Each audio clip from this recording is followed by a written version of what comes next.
All right, so we're back here on another Couch Coach Live. Couch Coaches, we are back. We're here. We got special guests in the building. We got our guys from the Hoopers. What's going on, Fresh? And what's going on, W? What's going on, man? Coach? How you feeling tonight, man? I'm good. I'm good, fellas. How's everything going? It's good, man. Can't complain. Yes, indeed. Yes, indeed. So we got a great show lined up for you. Of course, we're here at the quote unquote All-Star break. So I got the fellas coming in, and we're gonna recap the first half of the NBA season with our thoughts. So what we're gonna do? We got Maui in the building. We're gonna cue the intro, and then we're gonna come on right back.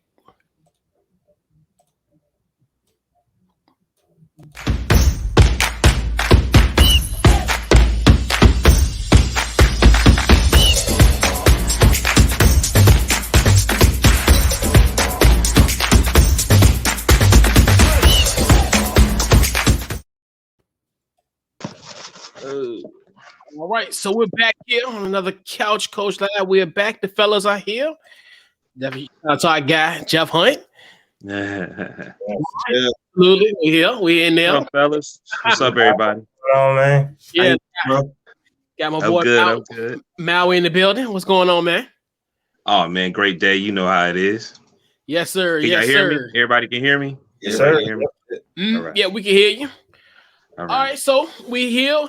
And, we wanted to do our starting five. So the first topic, which is funny because we just can't make this stuff up. Honestly, we cannot make this up. When we talked about, having you on the show, who'd have thunk that, Lloyd Price would have been fired?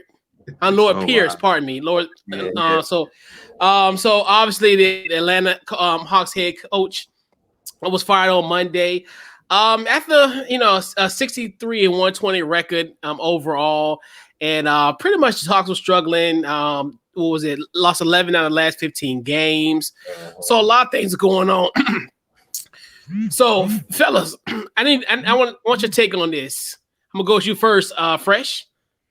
Yeah, it was funny because I think Jeff first asked me last week. We talked on the show about Lloyd being on the hot seat. It was starting to get his little buzz around.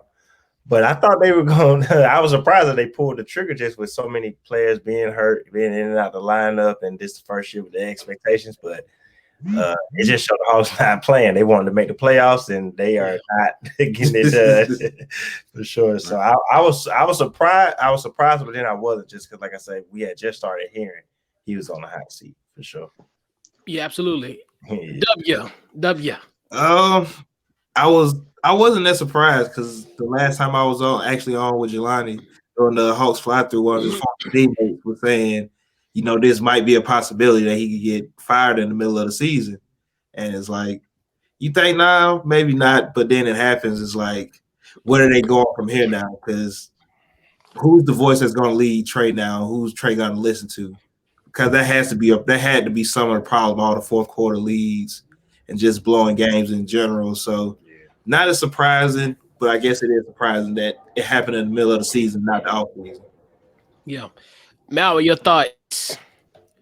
Hey, man, they made a lot of moves, man. And I looked at his record, and I was like, well, they ready to move now. And like I said last time I talked to the gentleman that was on here, I said, Booker and Trey, they the future. And they're very marketable. You know what I mean? And they need to be in the playoffs. You know what I mean? They need to be deep in the playoffs, and people need to know who they are. They spectacular. And I don't know. It seemed like there's some issues going down there in Atlanta. They don't spend some money. I know it's been some injuries. Right. But hey, they ready now. And it's the ATL, man. Like, you know what I mean? That's like this, that's like Southern New York. Like, you know what I'm saying? Like, it's money there. It's just like, Denver, like, just like Golden State, like, me and Chris know that Bay Area, like, it's money there. You know what I'm saying? Like, you got to be winning. It's time to make a move. I agree with you. You're right. Right on. Yeah. And the thing with the whole situation with the firing, the timing I thought was very weird. Like a week before the All-Star game, All-Star weekday or whatever day, All-Star day. Yeah, all right. I looked at that, and then because you really sit down and you think about it, they're only 14-20. I know that sounds kind of crazy, but they're only 3 out of like the 4th slot in the East. I mean, you think about what the Knicks are 18-17, and the Hawks are what 3 behind, even though they're what 11th. No, they're 11th so they're outside of the play-in tournament. So they're like 1 game out of that. So a part of me was like, because you think about it, you're only like 1 good week away from being in the right. So a part of me, I figured at least he was gonna last to at least to the end of the season. I figured if they were even in contention, even though they're 14-20, they're better than that. But in the same token, they're only 3 out. It's really they're in a pretty good predicament. You know, when you think about it, even though they should be higher up, but they're only 3 out. Right. Yeah. I that's what I was thinking too. I was like, maybe he'll get towards the end of the season, and especially like losing DeAndre Hunt is hurt right now, and Bogdanovich is hurt. He's back tonight. Right. Bogdanovich is back tonight. So and those are 2 really. I mean, that's when the losing really started for them. But like you said, they're trying to win though. So it's like, well, Trey's there, John Collins is there.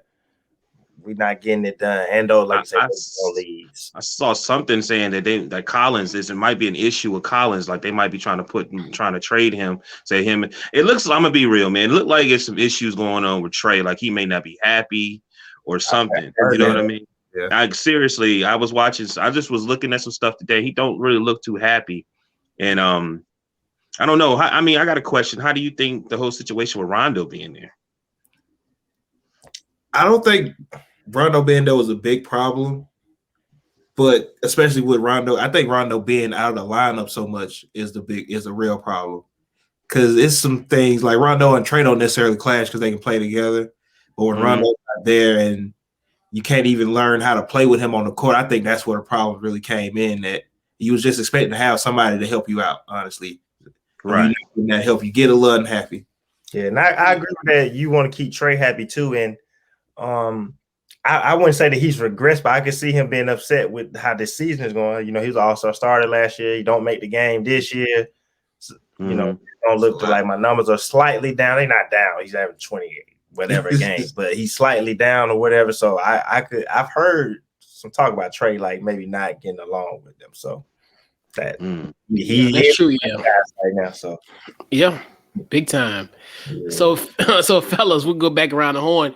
So, what's your biggest takeaway from the first half? I'm gonna start with you first, Fresh.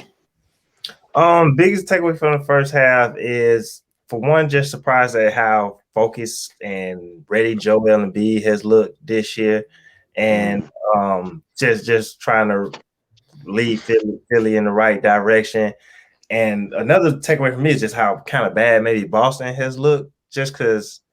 You know, having Tate, I mean, they got 2 All-Stars, but they're barely in the playoffs. I don't even think they're in the playoffs right now. So that was kind of surprising to me because I think a good amount of people had Boston at the topper half of the East. I know I had them in the top 4. So Boston's struggles this year has been surprising, and then just something positive of just seeing how focused Embiid has looked this year. Basically averaging Shaq-like numbers. He's at the top of a lot of people MVP race. But those are 2 big takeaways from me so far. Big time. W. My biggest takeaways, I guess, is something coming back from last year. The league is so much better with Steph, Kyrie, Katie, and all those players in the league. Honestly, like it's a whole season just looks different this year when you see those players on the court, and you didn't realize not only the impact they had on the court in the game, but off the court as well. And shout out to Kyrie, who's been at the forefront for a lot of social justice change, with, just how he feels and how good Utah is. Like, did anybody see Utah being in first place? Like, just beating teams down. Did anybody see that? I know I didn't. I had them in like 6th or 7th place. Like, that's like crazy that they're that good for real. Yeah, Maui, your thoughts? They are. You know me, I'm a little different. I just, I'm a players dude, so I put acceptance of, I know some of them they're a little. people, even though they speaking out, I still feel like they being professional because they saying we really don't want to do this, we really don't like this, but we're still moving forward. And then I like how everybody's balling. Like there's 35 players in that's averaging 20 points. You know what I mean? Everybody to me is stepping up in some type of way. I think the GMs and the coaches, they change in different lineups. You know what I mean? Like I think everybody's getting a chance to actually play. Especially dealing with the COVID. Like I feel like I'm going to constantly keep promoting the NBA because I feel like they've been doing a really good job at it. It may seem something like when they pulled KD off, it was a little weird, but I still feel like they're doing a good job. But just as the game, I just feel like there's a lot of players that's like, you know what I mean? I get a little, I got one player that I feel like is stepping up. You know what I mean? I love how LaMelo, I told you, LaMelo doing his thing. No, but you know what I mean? I don't have too much negative to say, but like, I also was like looking, I said, damn, nobody talk about the Spurs is right there, you know? And then we talking about this playing game. Like, man, you could be out, you stay right in, and then you can play in that playing game and make your way into the playoff. I'm just still a little excited. I was happy with basketball last year. Yeah. You know what I mean? I'm happy for it this year too. You know? Yeah. My biggest takeaway is the discrepancy in the East, where you got the Knicks at 17-17, and then fourth ranked in the East, and then the Cleveland Cavaliers, aka Sexland, 14-21, and there's only a 4-game difference between the 4th seed and the 13th seed. Right. So jockeying for that play-in game, that play-in tournament is going to be definitely interesting as who's going to make that. And then in the West, the Chris Paul effect is real. When we look at what he did, you know, just in his career overall. But you look at this Phoenix Suns team, which is quietly only a game away from leading the Pacific Division. You know, so they have been kind of like not the overachievers, but the Chris Paul effect is definitely real.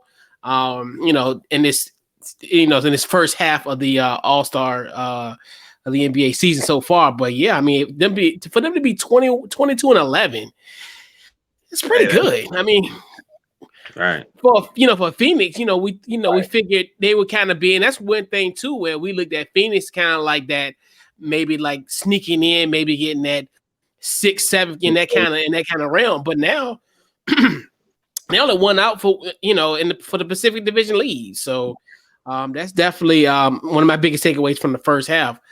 So we're gonna do our biggest overachiever, the team or player or both, whatever you guys look at as far as your overachievers. So I'm gonna go with you fresh. Go with you first, Fresh. Biggest overachiever, the Utah Jazz. Utah, I do think they're really good. I say that initially, but at the rate that they're on, you would think they're going to win the championship this year. I mean, they got rid of the Lakers. They beat Philly. I think they beat the Clippers a couple weeks ago. Yeah. So, and then I say this, and they lost to the Pelicans in their last game.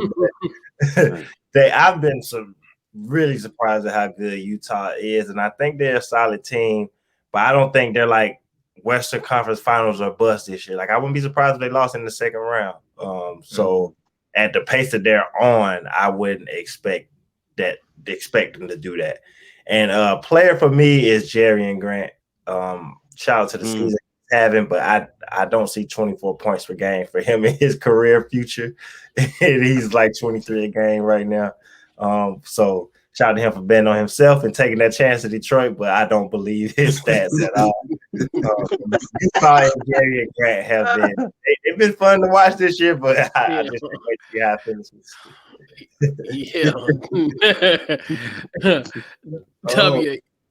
The overachiever, I'm going to player first, and not in a bad way, but I don't think anybody expected him to be this effective, and that's Julius Randle. Like the effect that he's had on the Knicks has been like top tier this year. Like, he's all-star. Yeah, it's not a lot of great power forward, so he has a chance to be first or second team All NBA in my opinion. Especially with Anthony Davis playing down, Kristaps Porzingis not playing that good, playing that well. So Julius Randle has been balling. I know he shows glimpses of this in the past, especially with the Pelicans, but I don't think he's put it together like this so far in a half a season. And team, I'm the Knicks again. Like, Right. 18-17 isn't the greatest record, but if we said, all right, the Knicks gonna be in fourth place at All-Star game, and like we okay with that, I don't think that would have happened for real. So that's how good the Knicks have been. Shout out to Tom Thibodeau, who keeps them ready to go. Yep. Yeah, they don't lose in the second half a lot. Like he's teaching them how to win, and they're going out there and showing they know how to win early on. He's getting the most out of Derrick Rose again. Right. Emmanuel quickly has been good off the bench in spurts. Yep. Elfrid Payton to have a game here and there. The city loves Frank Ntilikina again. I always miss his name. Like, they love him again. So shout out to the Knicks for overachieving and Julius Randle. Big time. Mal, your thoughts? Your biggest overachiever, team or player, either or. I got both, but I'm gonna say the Knicks too. I got a few other teams, but I'm gonna say the Knicks. I definitely said the Hornets too, and the Knicks I can't say it any better than y'all did. Like I feel like they seem balanced. Like they got some veteran players that could help the younger players, and they really winning off heart. Truth be told, I believe they about to bring the East back to playing the Eastern Conference basketball, real physical, over the top. You know what I mean? Like I feel that a little bit, and I put Terry Rozier. You know, looking at the how the Hornets paying Terry Rozier. I feel like Terry Rozier is balling, you know, especially he from Lorraine, Cleveland. I got to shout him out a little bit, give him a little something, you know what I mean? But I feel like honestly though, man, he know his value and he playing for that money. I'm sure Jordan's excited. You know what I mean? Oh yeah. Big time. 20 points a game. Like this is like he's getting about 20 points a game. This is more than what he had. Like I think, in 2018 he was like getting like 9 points a game. You know what I mean? And he's getting, you know what I mean? And he's one of those main guys that's on that team. Yep. That he's a threat. You know what I mean? So shout out to him. Yeah, you know they say that they drafted LaMelo to complement his game. Word, and that's you know what I'm saying. Word. Scary Terry's hooping for real. Yeah. And before I get mine in, shout out to our guy Rob Scott. Said, I would say the Warriors being a playoff contender is the overachievement. I agree with that as well. Yeah. And then no Clay, KD gone, and Draymond is out of the lineup. No one saw this. Yeah, they're another surprising team. And I'm you guys had made great, eloquent points. The New York Knicks as well doing their thing. But I'll raise you a San Antonio Spurs at 17-13. Go Spurs, go. Right. I don't know if they're officially back, but at this point, they're sitting at 6 in the Western Conference, so they would be kind of free of that quote unquote play-in tournament. So that'll definitely help them out. So, but like you said, I definitely the Knicks. Like you, is it 2014 all over again? Like, I mean, my goodness, like, but it's a great thing, especially with our guys like Chris LeBron, Coach Fall, and then also our guy Edgar. It's always good to see them in the morning, like with their positive attitudes and their Knicks wins. So if it's good for the squad, it's good for everybody. But it's just good for the Knicks, like you said. Like it's just good for the Knicks to be successful. I mean, they're the number one market in this country. So if they're good, then that's a good thing. And then like with Tibbs, like you mentioned earlier about what Tibbs is doing, and then my players got to be part of my bias, but Zach LaVine. Once again, damn near averaging 29 points per game. He's doing this thing, and now he's finally being noticed as an all-star. And I've always had faith in Zach, so it's always a great thing to see. And I was one of the first ones who was ecstatic after the Jimmy Butler trade to get Zach LaVine. I won him out of UCLA. So to get him even after the ACL injuries, people looked at me like I was crazy, but you know what? It all worked out. Yeah, for sure. Yeah. Yeah, man. So all right, let's get to it. So we talked about overachievers. Now we got to talk about some underachievers. So I'm gonna go with you first, W. Your biggest underachiever. Blah. I gotta go with Milwaukee. I know they're the top 3 right now still, but you can't tell how good they are, honestly, because it's kind of the same as the years past, except it's some better teams at the top of the East now with Brooklyn and Philly both having MVP type players on their team. So Milwaukee is kind of straddling that. If Milwaukee have a bad week, they can be in 5th place, and they could find themselves getting put out in the first round of the playoffs. Drew came back the other night, but I don't know how much Drew really helps that team offensively where they need help at. He's a great defender, but he doesn't. I don't think he adds much offensively to what they have right now. Him and Chris Middleton basically do the same thing. Chris Middleton a better catch and shooter player. Drew a little better off the dribble, and I can't really think of any players underachieving right now. I'm pretty sure it's somebody. I know I got another team though, the New Orleans Pelicans. I think most people had the Pelicans in the playoffs, and just to see them kind of struggle, especially offensively, they don't struggle every night, but they kind of struggle to be what kind of offensive team they want to be. Some nights is half court, some nights they're pushing the pace, some nights they play through Zion, some nights they play through Brandon Ingram. So if the Pelicans figure it out, though, they can be in a really good spot. Big time. Fresh. I don't have a player either, but I have 2 teams also. First, and I think you could tell both of these teams have been hot recently, and that's Miami Heat and the Washington Wizards.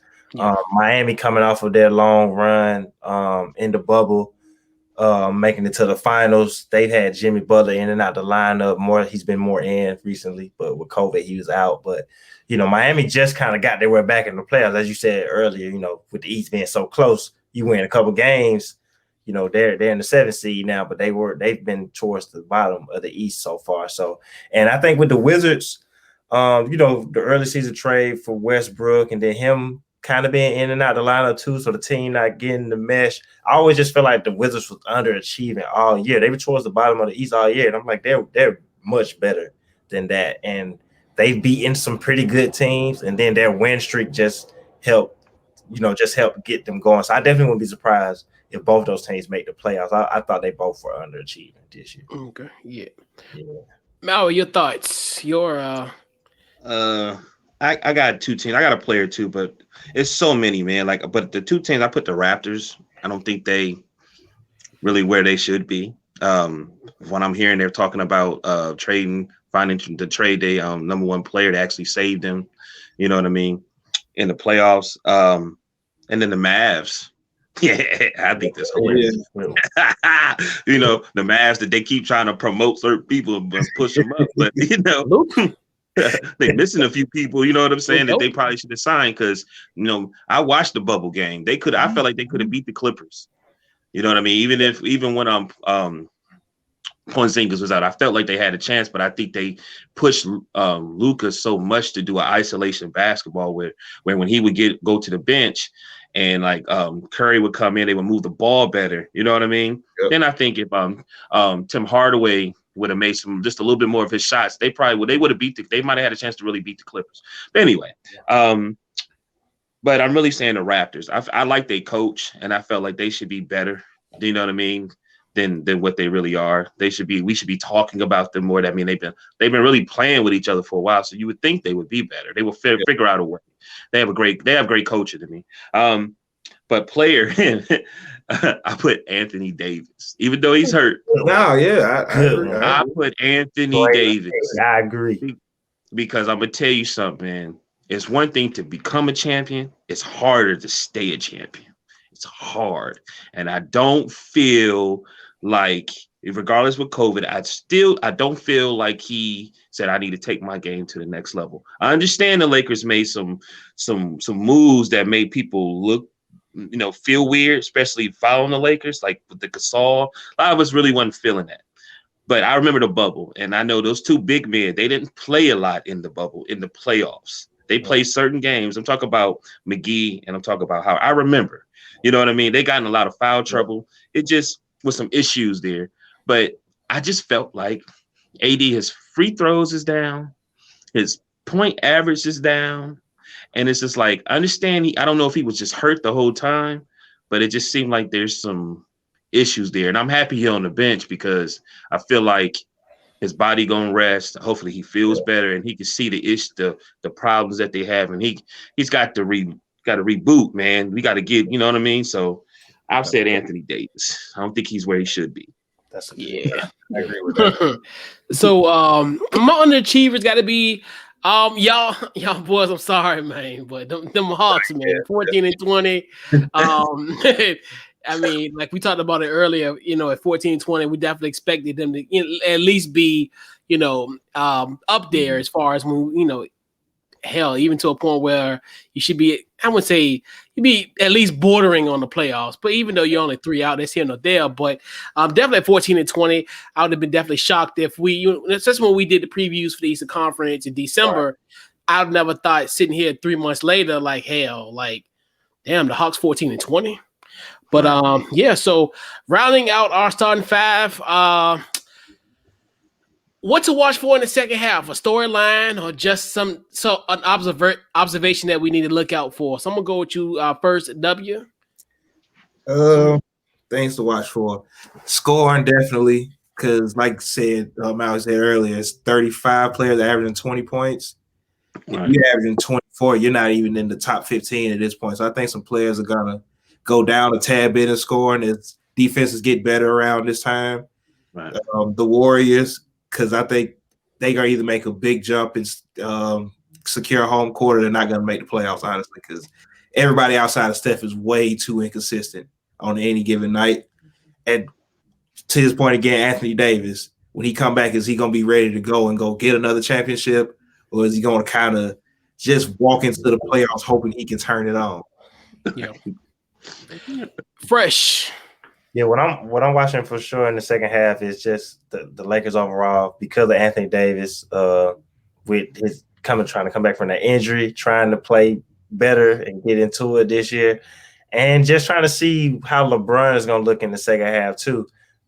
He hasn't missed a game yet, I don't think. So is he going to run out of any gas? He is older, but he's in the MVP race also. So is he going to turn that up? I'm just interested to see what LeBron does in the second half, especially as the Lakers, they had lost a few games before the last game they won, I believe. So I think LeBron is going to want to get everybody focused to get into the playoffs and try and win a championship, because the West is tough as always, but the Lakers have what it takes to come out of the West. So definitely watching the Lakers closely in the second half. Yeah. All right, Maui. Just to see how everything is going to unfold, to see who's going to hold up. You know what I mean? I feel like, there's a lot of teams that's doing well, that's winning, but they have a lot of players that's very injury prone. So I'm just interested to see some of those teams that's winning right now, if, you know what I mean, if everybody's body's going to stay up.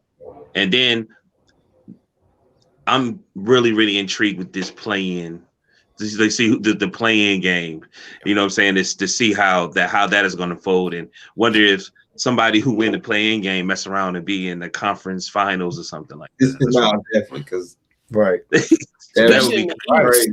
In the East, it's potential, right, and yeah.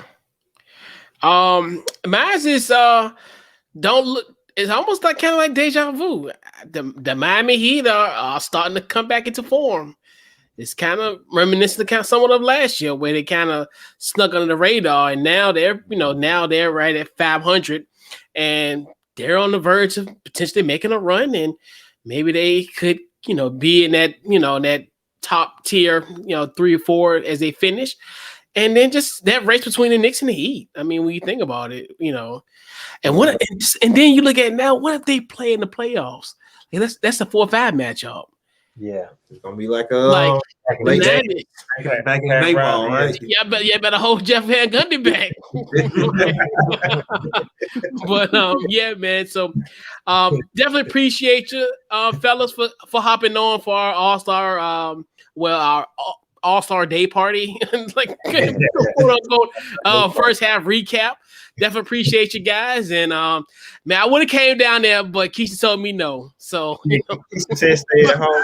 Keisha told me stay at home. Gave me a whole team. Nobody listening. The Flyers are going crazy. There's a couple day parties going on. A couple celebrity basketball games. So they're not listening. Yeah, man. Yeah, they're gonna put you better stop. They're gonna mess around and put you in Facebook jail. He ain't supposed to say nothing. Quiet. He ain't supposed to tell everybody. Right. I'm following the orders of your proud mayor. I'm staying at home. I'm gonna watch the game, and I'll enjoy some Lou Williams wings one day. Matter of fact, I think I seen DMX at a strip club last night. Probably is, but in Atlanta. So yeah, they get ready. They get ready. So before you, shout out your social medias, fellas. Oh yeah. So you can follow us on Twitter at the Hoopers Pod. And then you find us anywhere podcasts are available. Just search the Hoopers Pod on Apple Podcasts. Every Friday we got the morning run on the Off the Ball Network's Facebook page at 9 a.m. And then you can catch us Monday and Friday on Nothing But Net Radio through Dash Radio at 8 p.m. for the Hoopers Hour. Yes, sir. Appreciate you, fellas. And hey, man, as the season progresses, we'll link back up, fellas, and it's all, All right. Appreciate you guys, and we'll holler at you. And Hawks run through 9:30, right? Yeah, run through 9:30 with what the games mean to me, hosted by Jelani. We got a Hawks run through, so we finna try and figure out why this season is going down the toilet. Yeah, man. Definitely gonna check you guys out once we leave out tonight. And man, definitely appreciate you guys and have a good show tonight. Yeah, man. Y'all have a great rest of the show, man. All right, appreciate y'all. All right. Yeah, so we're back here. And yes, let's see what we got here. Let's see. So definitely huge shout out to the Hoopers. And like we said, we can't go to Atlanta this week. Keisha told us, hey, stay home. We staying home for the All-Star Day party. Yeah, essentially, because it ain't a weekend, it's just All-Star Day. The wings sound good though. Then I told you last week. That sounds delicious. So we're gonna we'll switch the focus now. We'll talk a little NFL, and we got another guest in the building. Who's we got our guy JB's here. Let me cue him in. Oh, what's going on, JB? What's up? What's going on, man? I'm pissed off right now. I got into the betting. I'm doing FanDuel, and the goddamn Wizards are. I put some money on them. I did a parlay with them. The Clippers. Kawhi Leonard's got pulled out the game with back spasms. I'm not doing too good right now. But it's nice to see you got Deshaun. You need to stop it. I see that smile right there when I mentioned something about the Clippers. Man, I want you to win. I want you to win. It's 2020. I want you to make it. So I can borrow. I just got a new car. I need to borrow $30. I want you to win. Man. So but it's been going. The FanDuel thing has been going pretty good. I won like a huge parlay on Saturday with the Lakers. I won I think $80. So but yeah, today's not doing so good. I'm hoping things turn around. But man, FanDuel.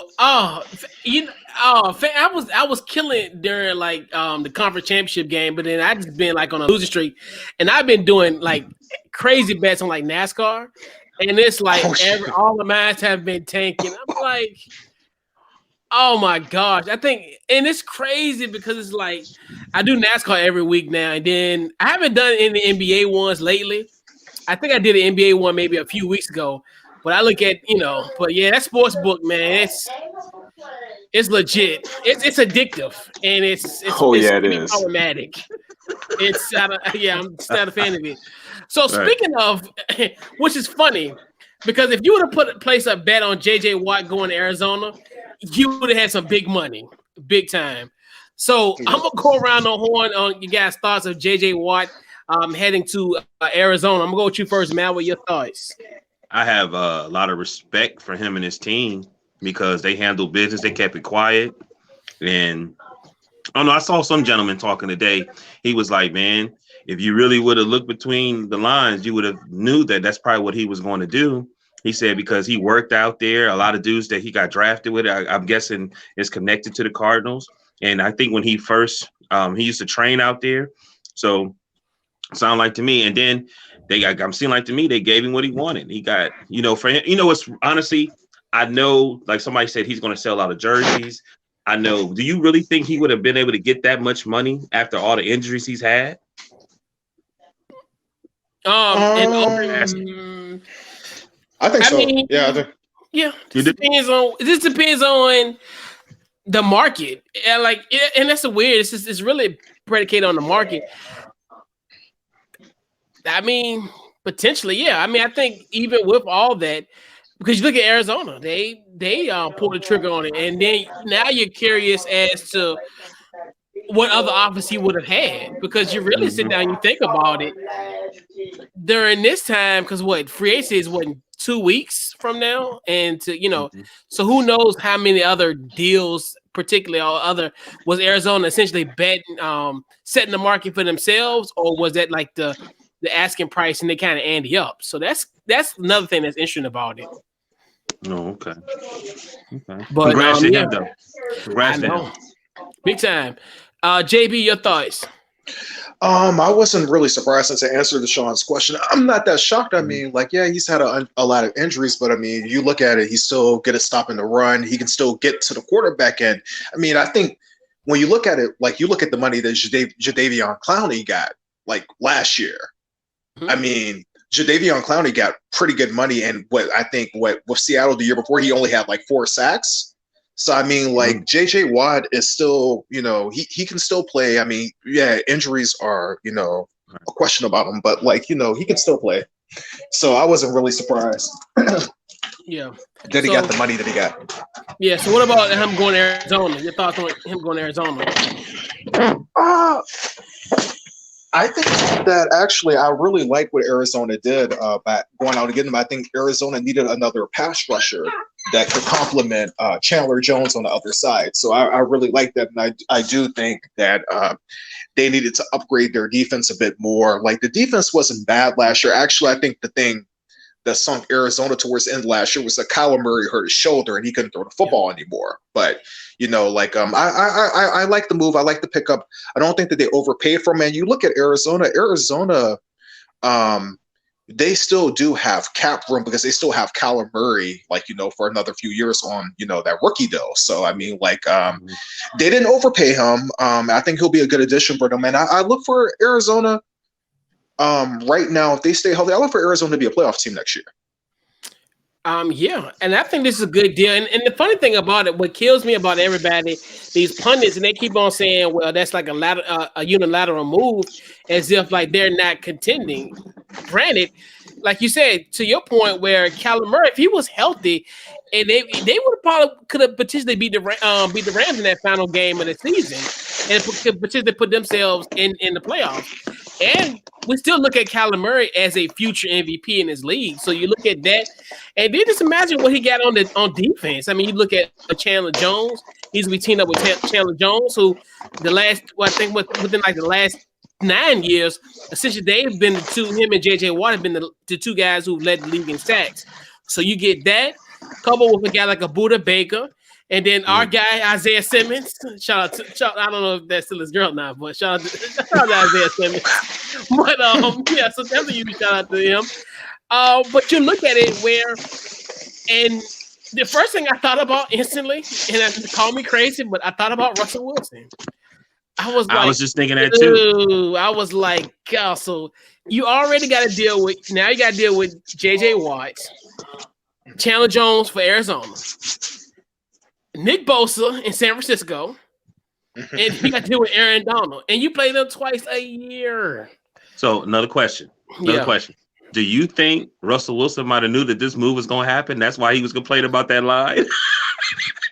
No, I mean that's already. I mean he already dealing with that minus the JJ. Yeah. But now you add JJ Watt and Chandler Jones on both sides. Ooh, that's just poor Russell. Get that man a line or get him out of there. Right. Well, I mean, I'm not gonna say poor Russell. I mean, he's got Sierra. Hey, you get hit 15. You get hit. Yeah, you get hit 15, 20 times a game. Right, Roger Goodell was sitting there looking at Sierra and then Russell man, I wish she stopped talking to him. Yeah, football wise, yeah. I know you're talking football wise, but hey, man, something you get sacked 8 times. It's great to come home to Sierra. Yeah, that's one positive. That's one positive thing to look at. My goodness, but that's it.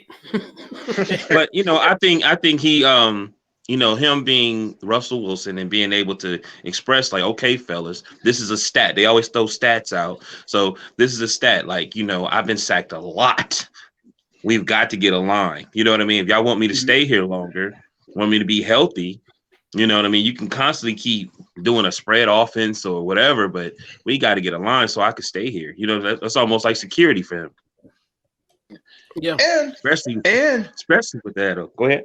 I'm sorry. Oh no, and one of their best offensive linemen actually retired last week too. So I mean, you know, like that, the offensive line wasn't already good, and then like their best lineman retired, like, and that was kind of a shock. So I mean, like, I think the writing's been on the wall for a few years now. I mean, they make the playoffs, but like they really aren't going to do much damage when they make the playoffs because like they have a lot of like shortcomings with their line, and the last few years, man, it's been kind of bad. Like the game against Dallas in Dallas, he really didn't have much time to throw, and then the game against the Rams, and the Rams beat them with like Jared Goff, who basically couldn't really throw the football. So do you got now? Let me ask you a question. Do you think he's going to get traded? Do you think he'll force his way out? Because I can't see it. I can't see it happening. Part of me, I don't see it. And yeah, I don't see it. Like if I had to put a percentage on it, I say about 70% he'll stay in Seattle, and it's like a 30% chance. Because I think they can. The thing is, they can work, they can do something to kind of. The relationship isn't scarred. This isn't like Deshaun Watson in Houston or or other places where the relationship is scarred. We're answering each other's calls. I'm just having lip service with Coach Cully. No, I think they can work it out. Yeah, I think they could potentially work that out. They're gonna do something. Yeah, they got to. They're gonna because Russell Wilson's don't just. He's always the man at the beginning of the season. He's all remember every time we have a show, we be picking him to be MVP. Yeah, and then it just I mean, a two-time Richard Tanner Dispatch Player of the Year doesn't fall on trees every day. I mean, where's he from again? Where's he from again? From Tuckahoe. He's from Richmond, but he's from a suburb of Tuckahoe, Virginia. No, he's from Tuckahoe.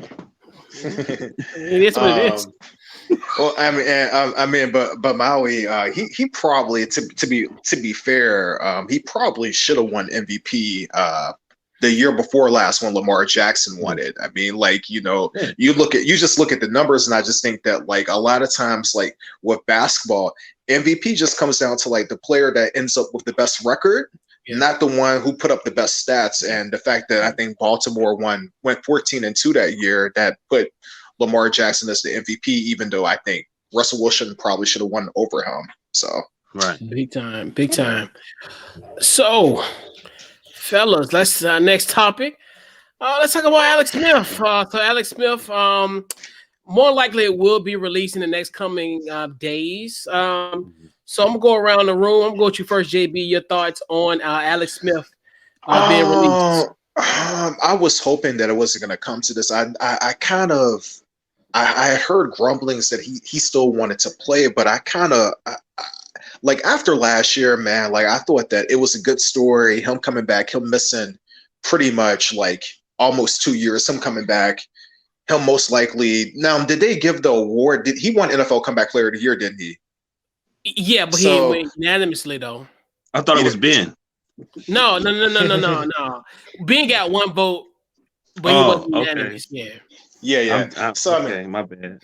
Yeah, so like I mean, like I was hoping he was gonna kind of end his career on a positive note and not hang on, but it seems like he wants to play. And just it was sad, man. The fact that he couldn't even play in the playoff game, because I was shocked. We didn't really talk about this, but I was like, I was really shocked when I turned on the game, Tampa and Washington, and I see Heineke like warming. I'm like, what's going on here? And he couldn't go, and he just doesn't have it anymore, man. Like he's, what is he, 38 years old, 39? Actually, he's our age. He'll be 37 in April, I think. Yeah, so he's 37, he's 37. 37. Yeah, so I mean, yeah, but I mean, he's been around since what 2005, and Yeah.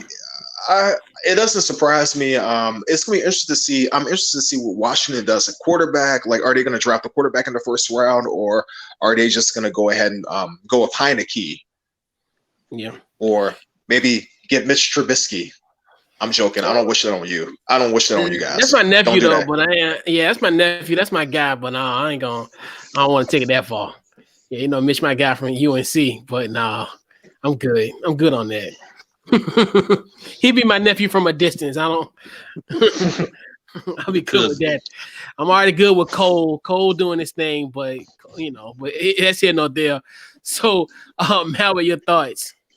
So I looked up a lot of stuff, and then I saw the words that he used. He was saying that, he was like a liability, and he said he was like leftovers. That's how he felt because all these new people in, right? But then they made this, I didn't even know he had so much information, 60 minutes and 30 for 30, all these different things. So they really gave him a lot of shine. But they were saying even the game that he hurt his ankle, he still wanted to play. So he still wants to play. Then I was like, okay, is this they trying to save him from himself or what? But then I saw something and it said, well, around this time they look at finances. So his cap, he's I think 24 million. Yeah, because I think we get 13 back. I think we get I think we'll say 13 million if he this year coming up. So we would say 13 million. This draft class is some really good quarterbacks that's coming out. I'm asking, this draft that's coming. Yeah, but with Washington's picking at 19, what's going to be available? I think at that point, no one will be available. I think he still could play. I don't think he could be a starter. I was saying if he still wants to play, maybe he can be a second or third. You know what I mean? And get in. Just you know what I mean. Still. Yeah. I'm sure he probably wants to start, but I don't think that's going to happen. Do you think they might have tried to figure out if they could trade him or something before they released him? Well, the thing is, what can you trade him for? I mean, right. Who wants that contract either? That's the other thing too. Yeah, right. Yeah. I'm just trying to go with what I really throwing out there or why he was released. It seemed like it was cap space, but it also seemed like he kind of knew that was going to happen because it was a bunch of new.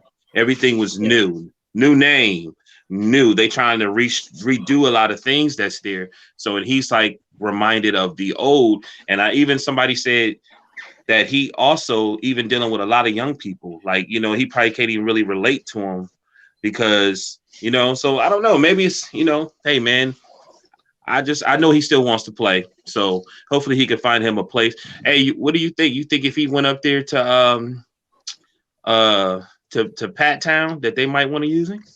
Who you talking about? Kansas City? You said Pat Town? No, I'm talking about the Patriots. Oh no! No, I can't see Patriots. Wow, look at y'all dogging Alex Smith. I was just go. Well, I go into because essentially I understand Alex's point, but there is a certain because honestly, we as Washington fans, we didn't even want him on the field because we were scared. Because honestly, when he played against the Rams, I mean, when he got sacked by Aaron Donald, the second or third play or whatever, I had to close my eyes because I was scared. Yeah. And a lot of people saying that. And the thing is, because he theoretically wasn't supposed to play. It was just the situation of Dwayne's in bad play after the Baltimore game, and then Cal Allen get hurt. So essentially, he was the third string quarterback. He was going to be essentially if everything would have came into play if he didn't have the situation with Dwayne or Cal Allen getting hurt, he wouldn't have got on the field. So so it's already kind of a situation where it kind of wasn't even supposed to be designed that way. Like he said, it's almost like he said, and it's like you said, it's just the nature of the business where, like you said now. I mean, you think about it. He's a 37-year-old quarterback, and then with this injury alone, now the thing is, he has a physical. If he was to go somewhere, XFL, baby. Well, Okay. no.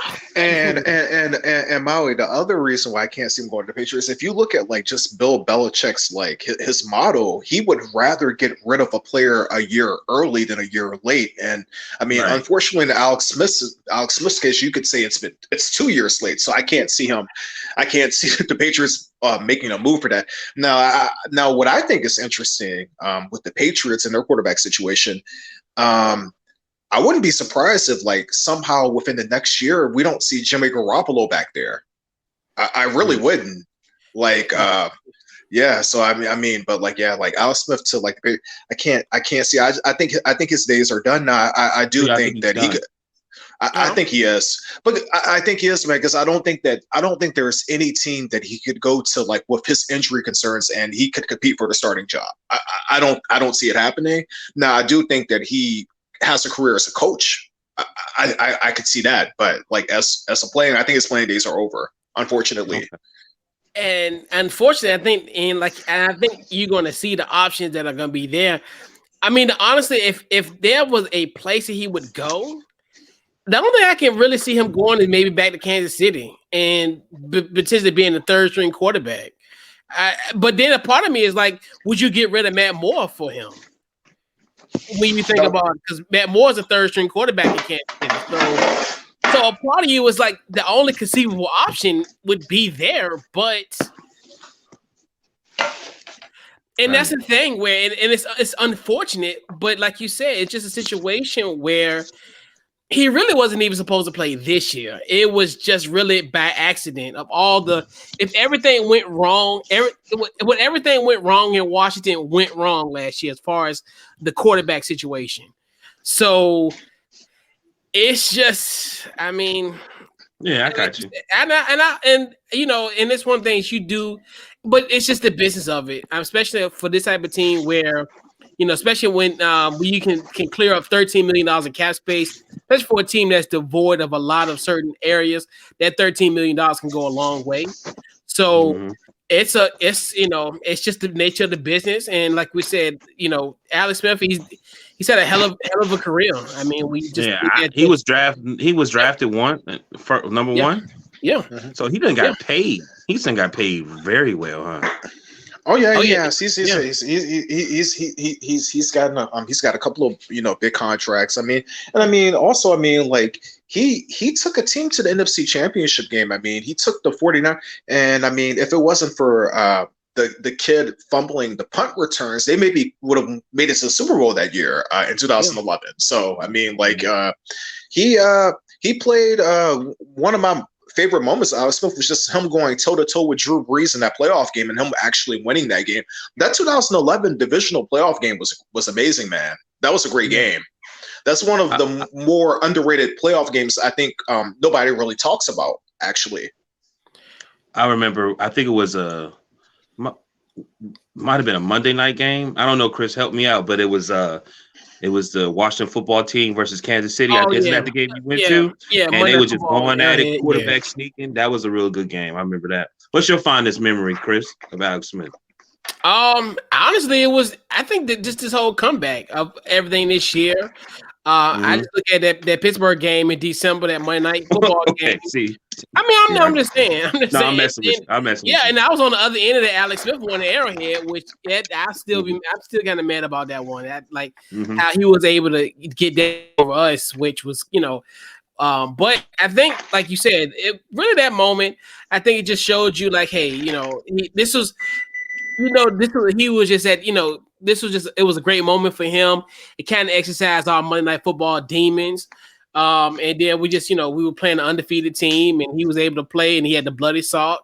So a lot of that, you know, it just really adds to the folklore of our fellow class 2002 brethren and Alex Smith. And man, I hate for it to be like this, but like you said, it's the business of it.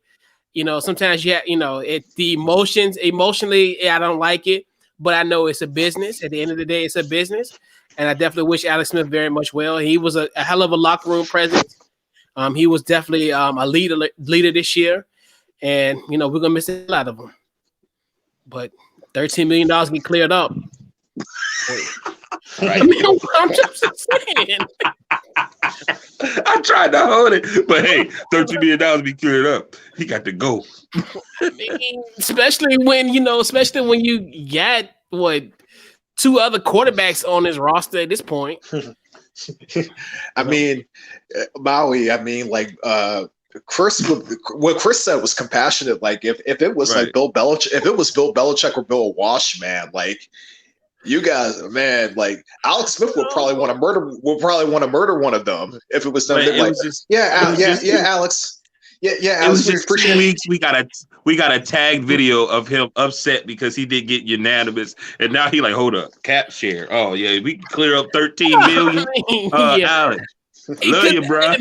And honestly, but you know what? It's to his detriment because honestly, I'm telling you, I was literally terrified when he went in the game because I was like, oh gosh, just hope you. And I seen Aaron Donald. I literally closed my eyes. Like I do not want to see another like freak injury again. Like it's that bad. Okay, I got another Washington football team question. Do you think that quarterbacks are terrified to actually come to that team to be a quarterback? I mean, I don't know. I mean, but a part of it, all of them really is to their detriment. I think to me, if you're, I mean, it's just, I mean, RG3. Well, that situation, and then Dwayne. I mean, that was a lot of it. Really, it just, I mean, probably theoretically, because I think when you look at this situation where if I'm there as a quarterback, I want to know that the coaches want me, and this is not just a knee jerk saying, or I don't want to be the owner's favorite, but then be in the doghouse for the coaches. So you really gotta look at that. Like, hell yeah, if I'm an overachiever in college, I don't want Daniel Snyder to come to me in as a coach on Monday. Oh, did you see what he did this week? Do you see what he did this week?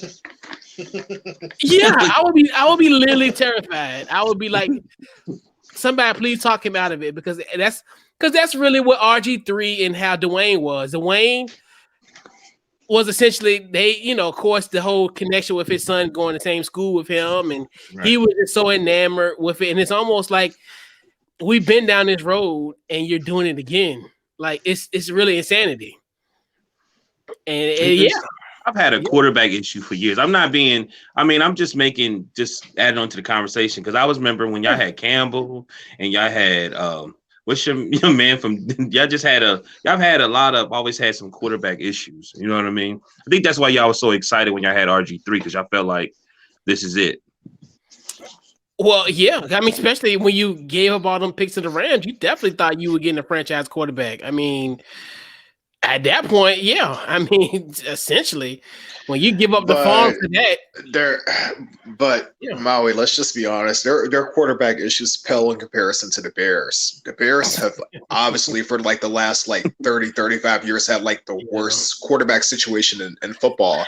And it's the fact that they were even talking about getting Carson Wentz. Like, I mean, when you go from when the fact that your fans will be happy from going from number 30, 31 to number 18, and they're ecstatic about that. That's a problem. So, and then what's scary about the Bears is they've had a great defenses. I mean, you said, quarterbacks, and it's just been atrocious. Yeah. And it's so bad. Like, I mean, when you really sit down and you think about it, I mean, they have a weird history. I mean, you think about Cade McNown. That bad? Oh, I mean, Cutler was good in Denver. Probably. Well, but here's the thing, man. I think you could make a legit argument that Cutler has probably been their best quarterback, in the last 25, 30. I mean, 30 years. I mean, I think you could right. Yeah. I mean, and then who got them to the playoffs? Because remember that year, wasn't our senior year in high school when they had a real good team? They got a bye and they ended up getting smacked by the Eagles. They got smacked by they got smacked by the in the divisional playoff. I know it is a former Washington football quarterback, Shane Matthews. Yeah. Shane Matthews was a quarterback. How the hell did that team? They went 11-5 that year, or 12-4, and they got a bye. How the hell did that happen? I'm gonna have to go back and watch some games on YouTube. They had our guy, hometown hero, David Terrell out of Huguenot High School, by way of Michigan University. Shout out to David Terrell. And because matter of fact, because Shane, what was crazy, because Shane was with us, I think the year or two before, because he was with he came in with Spurrier, and then he ended up letting him go, and he ended up going to Chicago, which the bum luck of that. Yeah, that was I know. I remember Shane Matthews. Oh, absolutely. I know. Yes, I remember Shane Matthews. Shane Matthews sound like somebody that was in your art class. Hey man. Anyway, let it go. he used to whack poetically. Nah, but that was just that was a very interesting year. Then you think about like Rex Grossman, Cal Orton. Right. Remember Cal Orton from Purdue? Well, and you know what, man? Like, can I just be honest? If they had like peak Cal Orton, like, they probably make the playoffs this year easily, and they probably win 10, 11 games with a Cal Orton. Like, I mean, like Trubisky and I think that we're underestimating how bad Trubisky and what's his name? Nick Foles were this year. They were horrible, man. I mean, like, Andy Dalton probably wins 10 games with them, and I wasn't really a big fan of Andy Dalton this year. So. Yeah, and then what's scary about all of this is like because we used to look at Matt Nagy as his offensive genius. Yeah, especially because he was with Kansas City, and he part of that Alex Smith team that beat Washington in Kansas City at that time once upon a time. But Matt Nagy was OC at that time, and so we definitely thought, and that's crazy because you think about it, they went offense because I remember they ended up getting a dude from the CFL. What was like Terreno. Yeah, remember him? And they got offense, and then they went back to defense. They ended up getting your boy because matter of fact was because Vic Fangio was defensive coordinator. That's why that's right. So he won the coach, but he's the coach definitely now. But Chicago has been through some. They have when you really sit down and you think about it, because and then who else they had? Trubisky. Who else they had before Trubisky? But they've had a lot different quarterbacks, and man, I'm telling you, that's why like when you get a franchise quarterback, you hold on to him tight. Pause. But, I mean,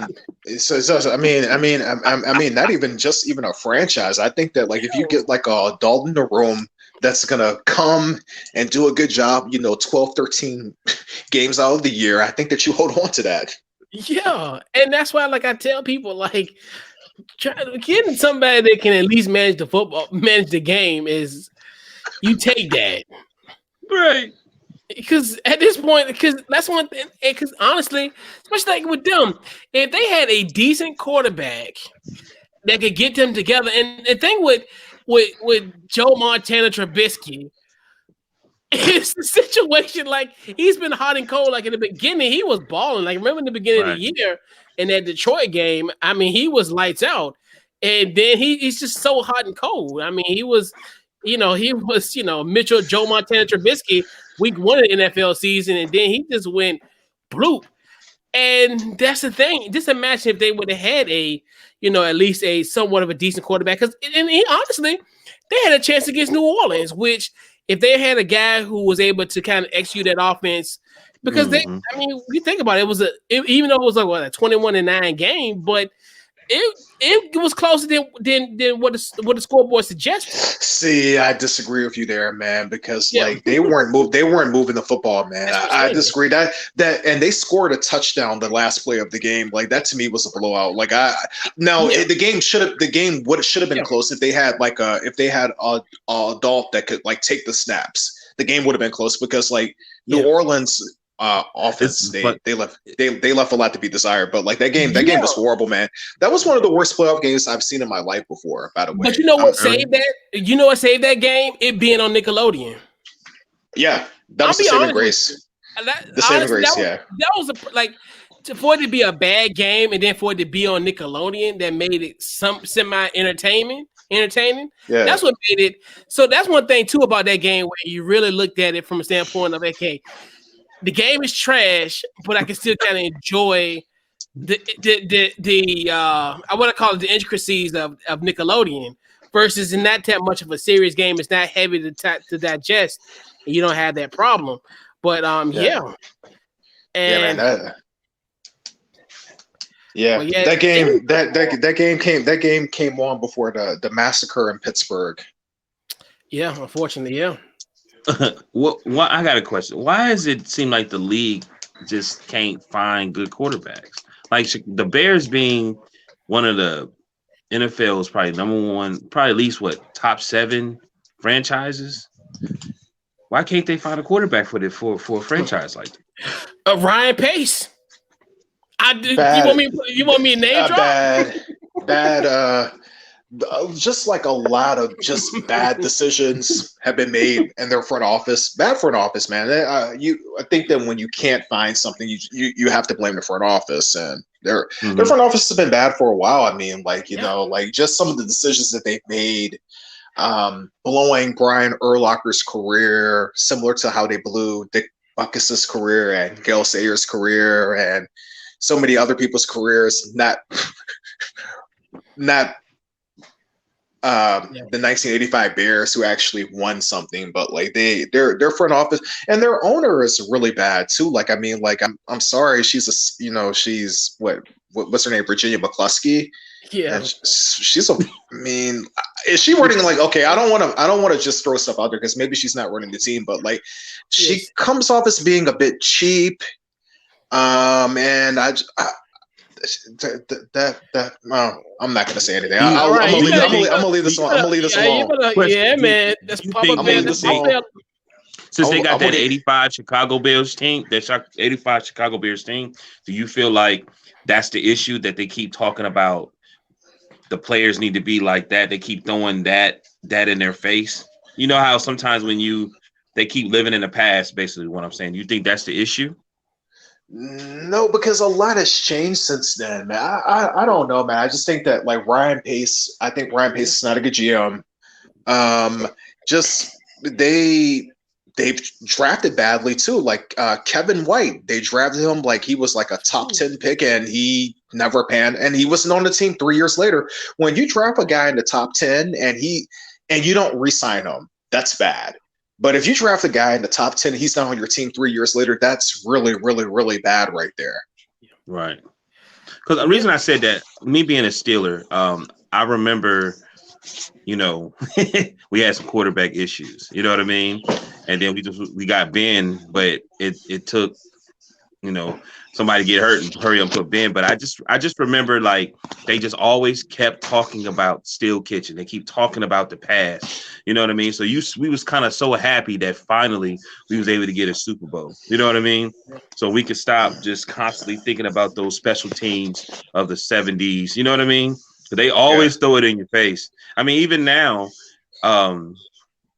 Terry's still always dogging the new players or dogging, you know what I mean? Because he always got to, you know what I mean? And even him, he was lucky to be in the position he was in. But anyway, just thought I would ask that question. Yeah, man. JP, you better not be talking about Papa Bear, little baby. I'm gonna get canceled. I'm gonna get canceled. But yeah, man, and like you said, just the moves that they've done. I forgot about Kevin White. Kevin White, I remember because Kevin White had that. I think, that was crazy. Because Kevin White from West Virginia, everybody was so high on him and blue. And then what's crazy about Mitch Trubisky? They traded up to get him. Which and the irony they of didn't have to. They didn't have to. And shout out to John Lynch with the ultimate poker face, because and that's the thing you gotta really watch out for in these drafts, where John Lynch is putting it out there like, hey, I'm gonna get Mitch Trubisky, and then he said, well, let me go and let me get ahead of you. But yeah, man, the Bears has just been just a colossal failure, man, and it's just, I mean, hey, it's just it's been pretty bad, unfortunately, for the McCuskies. Well, If I don't know, yeah, because I think she is a part of it. I mean, she is, her name is on it, as far as that. But yeah, like you said, it's Ryan Pace. I mean, what he's done in these last few years, And Matt Nagy doesn't seem like a very good coach. You want to know who Matt Nagy reminds me of? He reminds me of Brian Billick. He reminds me of Brian Billick, like what? Like, I'm not going to even say 2.0 because I don't like Brian Billick was supposed to be this great offensive, this guru. And then when he went to Baltimore, like they fucking didn't score a touchdown in 1 month, and the only reason why they won the Super Bowl was because their defense was just their defense was like one of the best defenses of all time. I mean, but I mean, like, how can you be seriously, how can you be an offensive guru? You are supposed to be great at offense, and your teams can't score a touchdown in 1 month. They didn't score a touchdown for 5 weeks. Like, so how did that why is nobody talking about that? Like, you know what? If I was Jason Garrett, I'd be so mad. Like, people are shitting on me, talking about how bad of a coach I was, and Brian Billick went 5 weeks without scoring a touchdown, and he just had one of the greatest defenses of all time, and he ends up being a Super Bowl winning coach. Because remember he was like, oh my God, Brian Billick, he resurrected Randall Cunningham's career, and this Minnesota Vikings team has like one of the greatest offenses in NFL history, and then he go to Baltimore. Randall Cunningham and Denny Green saved his fucking career, as far as I'm concerned. Excuse my language. Correct. So that's the thing, and it's funny when you sit down and you think about it, because essentially when you think about Alex Smith, it was a part of that offense with Matt Nagy. And essentially, he kind of, I don't say brought him back, but yeah, I mean, it's eerily similar when you think about it too. They're eerily similar. Well, minus the Super Bowl, obviously, but yeah, I mean, it's very eerily similar, which is kind of like weird. Like you said, because Brian Billick was champion as the as that modern day as that offense coordinator. That was kind of big time. Yeah. Yeah. So, fellas, let's put a bow on this week's Couch Coach Live, man. We're going to go around the horn, and we're going to get the game balls. So, Mal, who gets his game ball this week? Man, I'm doing a little different. I'm going to get a game ball to my buddy Brian McCafferty. He's actually sold me my car today. I had to do it to him, man. The reason I had to do this because you ever met somebody, they talk about that clutch gene, and when I walked in there, from the time I talked to this gentleman, he was so focused on taking care of everybody that he was taking care of. He had like 6 or 7 people that he was handling, and I just had full confidence. So anybody out there, man, if you're looking to get a car or anything like that, Colonial Hyundai for 95, look for Brian McCafferty, man. You can get him on Facebook, whatever. Please holler at him, man, because he's going to take care of you. And tell him, man, I know he's probably watching. I want to say thank you because I told him I was going to shout him out. All right. JB, game ball this week. Oh, I'm gonna give my game ball to the NBA Western Conference Player of the Month. I'll give it to Devin Booker. This boy is balling, man. He's balling this month, man. Like I thought it's taken a while for him and Chris Paul to get accustomed to each other, but like, man, but yeah, man, yeah, Devin Booker, man, doing this thing, Dizzle. Nice. Yeah. So, my game ball goes to Irv Cross. Unfortunately, Irv Cross passed away this Sunday. He was a longtime guy of one of the greatest NFL pregame shows of all time, NFL Today, that used to be on CBS in the late 70s up until the early 90s. Definitely, when you look at the standard, and we talked about this last year with the passing of Phyllis George. She was also another member of the NFL Today. And I always tell people, if you ever want to see how NFL pregame shows are modeled after, always look at the NFL Today on YouTube, and you'll just look at how look at the great just how great that was, and just the fact that definitely it was just a great show. I always implore people check it out on YouTube, NFL Today, And that pretty much is the standard of NFL pregame shows that we have even to present day in the 2021. That was the gold standard, and definitely, rest in peace to Irv Cross. Yeah, rest in peace, man. Yes, indeed. So, fellas, final thoughts before we head on out tonight. Great show, really, really great show. I'm really, man, like I'm really excited to see the second half of the NBA. You know what I mean? Like it's gonna be interesting. Like I said, with the playing game and people getting injured, because I think Draymond got hurt too, and I'm really interested to see if the Warriors are going to make some real moves because they got a chance. I think Steph balling, but I think might be some moves they need to make to move forward. I don't think they're going to make any moves. I think they're going to just stand pat for what they have. I can't see them really making any like moves to like get any better. I mean, maybe they move Wiggins, but I don't really see what they can do to make their team better. Okay. You can't get rid of the Canadian version of LeBron James, as one scout used to say back in 2013. Well, not 14. Yes. But I think the Warriors will be okay. I can't see them falling out of the 10, out of the top 10 in the West. So I think they'll be okay. I just think it is what it is.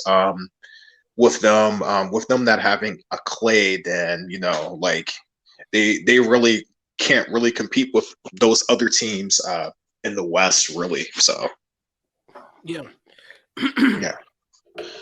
Yeah, man. Oh, yeah. Me too. I'm looking forward to the second half of the season as well. Looking to see if some of these teams kind of get their act together. I heard a little bit of what you guys were talking about. I definitely think you started to see some teams are starting to like play better, like the Raptors. They've started to play better the last like 15 games, and so have the Mavericks. But I'm interested to see what goes on with the East, man, because there are a couple of like teams that are in the playoffs that I think are kind of going to drop out. But it's going to be interesting to see what happens. Can the Hawks, can they get their act together, and can they make a push to make the playoffs? So I'm really interested to see what happens the second half of the season. Yeah, absolutely. Yeah, man, definitely. Once again, another great show. Yeah, man, great show. Definitely shout out to our guys, the Hoopers, for coming in and doing our first half recap. Definitely shout out to those guys. And yeah, man, a great show once again. So where can they find you on social media, Maui? Man, Deshaun Morgan, Facebook, and DT Morgan 78 Instagram. Twitter coming soon. Yeah, man, get on Twitter, man. Y'all get on Twitter, man. Get on Twitter. So I know you're on a sabbatical. But, yeah, I'm still on a hiatus. So I saw your TikTok, Chris. I saw your TikTok. I was like, oh, which one? You talking about the one I did yesterday? The one you was like, you paid something with rent on your mind or something like that. Oh yeah, video that lives in my mind rent free. Right, with free. Yeah. So that was the Villanova walk-off shot to win the national championship against my dearly beloved North Carolina Tar Heels. It is even 5 years later, it does live in my mind rent free. So yeah. Do you ever have like do you have PTSD when you like see that shot? Like do you just like wake up like cold sweats and stuff like that? Like, you know what's so crazy? So I think so like a month later, I was in the Philadelphia airport and I seen a bunch of Villanova national champion T-shirts. So I'm almost like I cannot believe like it was like such a weird feeling because you're like like it's everywhere. You already think of the fact of what happened, and then you go to Philadelphia airport, and then you're like, I can't escape this. Can I say one? Yeah. Can I say one? I have one that like when Mendenhall fumbled the ball in the Super Bowl. I think it was 2010. Clay Matthews when he fumbled the football. I'm literally at my biker buddy's house, at his table. With I'm still sitting there with my hands like this because I'm like I cannot believe we just lost the Super Bowl. Yeah. Anyway, Yeah, man. So definitely follow the show on Facebook, Twitter, Instagram, pretty much anywhere social media. Also, we talked about TikTok. That's new wave. Definitely huge shout out to so if you guys on TikTok, follow the show. Couch Coach Live will have recaps of the shows, like videos here and there and what have you. Also check out the website, Couch Coach Live. .com. That's where you can. It's pretty much a one-stop shop where you see all the social media that on that website as well. And then also you can archives of the podcast on offtheballnetwork.com. It'll have pretty much all podcasts. I have an RSS feed on that page as well. So go on to offtheballnetwork.com/Couch Coach Live. It'll be there. You can definitely check that out. Also, round the draft. That'll be Thursday night. We'll be talking about the wide receivers and the cornerbacks with our guy Mo Murphy from the Up in Flame podcast, another fellow Off the Ball Network colleague of mine. So we'll be talking about the wide receivers and the corners. And then Monday, the NBA carousel. It'll be at 8:00. I have the link on my personal page, so definitely check me out there on Monday nights as well. So yeah, man. So this has been this week's Couch Coach Live, man. We'll catch you guys next week. All right.